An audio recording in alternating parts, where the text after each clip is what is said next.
वो इस्लाम को ऊपर रखते हैं या संविधान को ऊपर रखते हैं? नहीं, ये सवाल नरेंद्र मोदी से पूछा जाए, ये सवाल अमित शाह से क्यों नहीं पूछा जाता? आपको मुसलमान दिख गया, बोलो।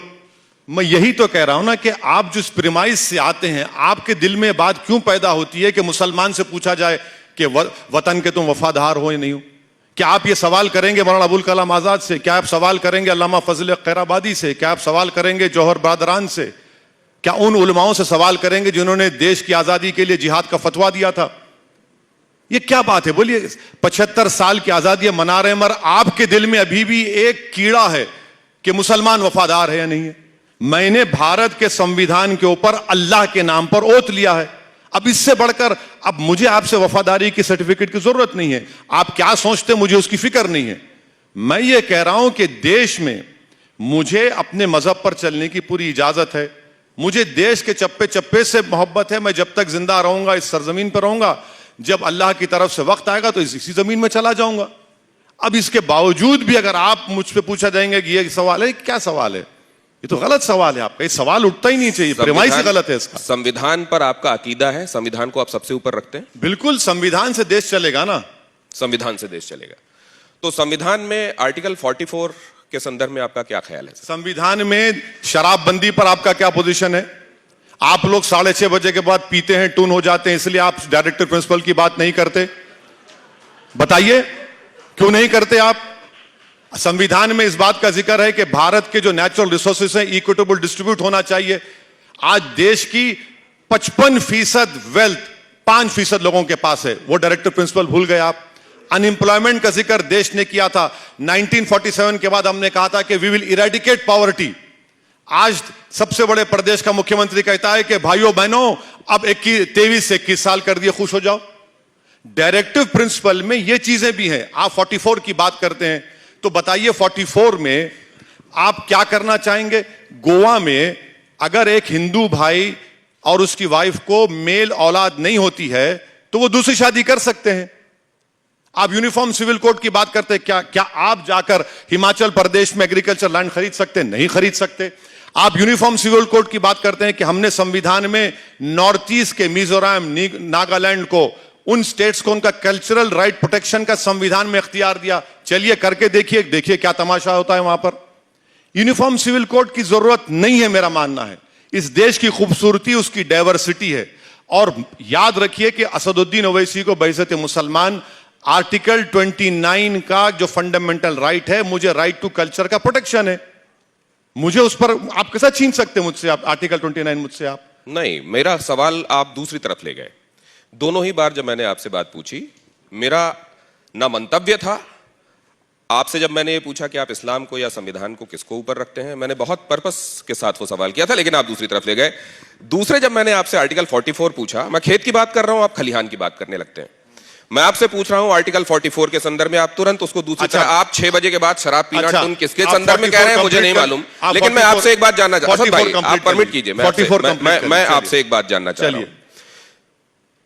इस देश में एक सेकंड, इस देश में एक बाप है, उसके 4 लड़कियां हैं। एक की शादी ईसाई से होती है, एक की शादी मुस्लिम से होती है, एक की शादी पारसी से होती है, एक की शादी हिंदू से होती है जी। वो अपनी 4 बेटियों के लिए बराबर अधिकार चाहता है। वो बाप, उस बाप की क्या गलती है सर, बताइए आप। अरे कौन रोक रहा है आपको? दीजिए ना। यही तो है 44 सर। अरे सर यही तो है यूनिफॉर्म सिविल कोड सर। एक मिनट सुनिए। उत्तर प्रदेश में एग्रीकल्चर लैंड में क्या हमारी हिंदू बेटियों को हिस्सा मिल रहा है? क्या उत्तर प्रदेश में मुस्लिम पर्सनल लॉ बोर्ड ने रेजोल्यूशन पास करके दे दिया कि एग्रीकल्चर लैंड में हिस्सा मिलना चाहिए? दीजिए ना। और ये कौन रोक रहा है आपको? करिए ना आप। अच्छा एक बात बताइए, राइट टू विल आप निकाल देंगे क्या? करिए, निकालिए, राइट टू विल निकालिए। क्या कानून की बात कर रहे हैं आप? विल से सब कर दे सकते, निकालिए, राइट टू विल निकालिए आप राइट टू विल नहीं निकालेंगे।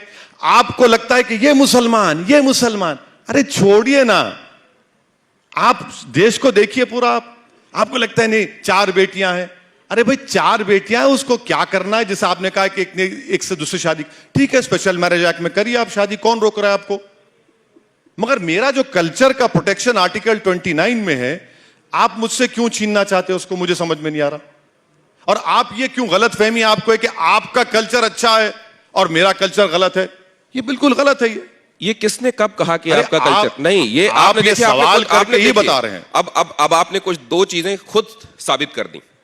आपने कहा कि असदुद्दीन ओवैसी कभी मुसलमानों का लीडर नहीं बनेगा, लेकिन आपने अभी मुसलमान है आपने खुद ये बता दिया कि एक्चुअली आप किसकी नुमाइंदगी कर रहे हैं। बिल्कुल नहीं। अगर मैं बोलूंगा मुसलमानों के बारे में तो क्या मुसलमान क्या मार्स से आए क्या? नहीं, भारत की सरजमीन के है ना। मैं वही कह रहा हूं, बोलना चाहिए भारत के नागरिक आपको है। नहीं, मेरा कल्चर और आपका कल्चर है तो हमारा कल्चर है सर। आप मेरा कल्चर हमारा कल्चर क्या कर रहे मैं हैं? आपसे देखिए, वही तो संविधान को समझ नहीं रहे ना आप।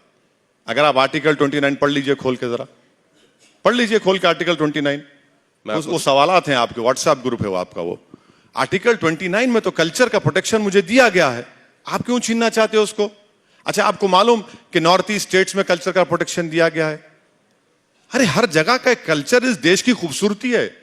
जब मैंने आर्टिकल 44 की बात की तो आपने कह दिया कि कितनी बच्चियों को उत्तर प्रदेश में जमीन पे हक मिल रहा है। मैं एक बात ये जानना चाहता हूं कि अक्सर इस तरह की बातें करने वाले और समाज के उस तबके की नुमाइंदगी का दम भरने वाले, अगर प्रत्यक्ष नहीं तो परोक्ष रूप से भरने वाले, उनको मैं हमेशा एक स्टेटस में देखता हूं, एफ्लुएंट देखता हूं। वो विदेश से पढ़कर भी आते हैं। मैं आपकी बात नहीं कर रहा हूं, हालांकि आप भी विदेश से पढ़कर आए हैं, लिंकन इन से बैरिस्ट्री आपने पढ़ाई की, मैं आपकी बात नहीं कर रहा हूं। लेकिन वो तमाम लोग मेरे को एफ्लुएंट दिखाई देते हैं। वो जिस तबके की बात होती है सर, वो गरीबी दिखाई देता है।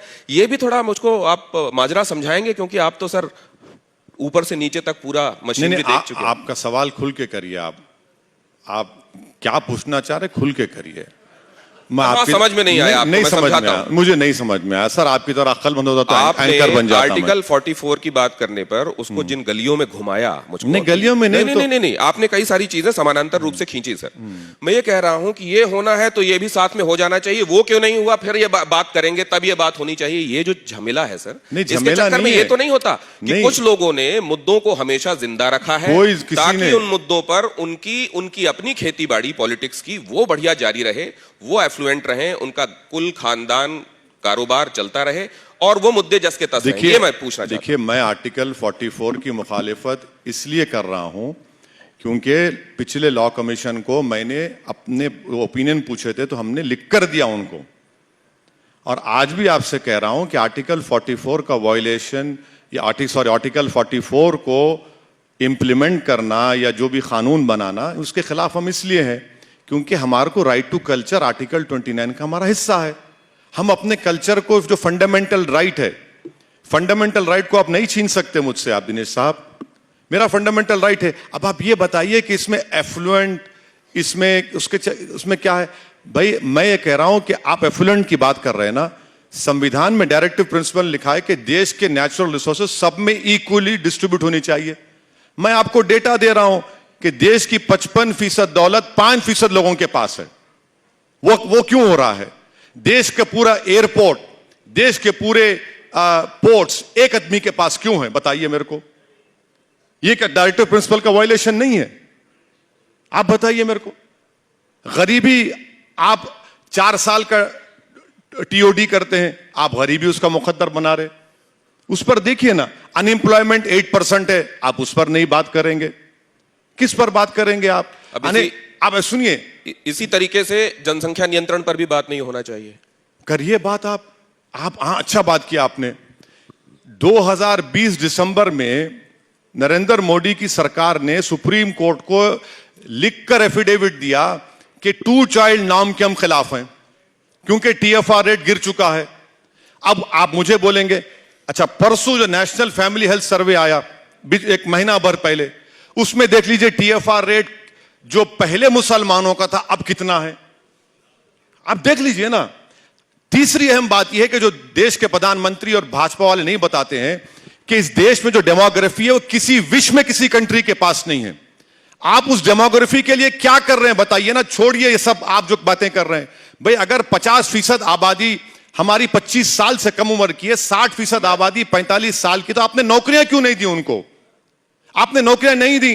अब आप कहते हैं 15 लाख में नौकरियां दूंगा 2 साल में। मेक इन इंडिया जब हुआ था 2015 में, आपने कहा make in India, skill India, startup India.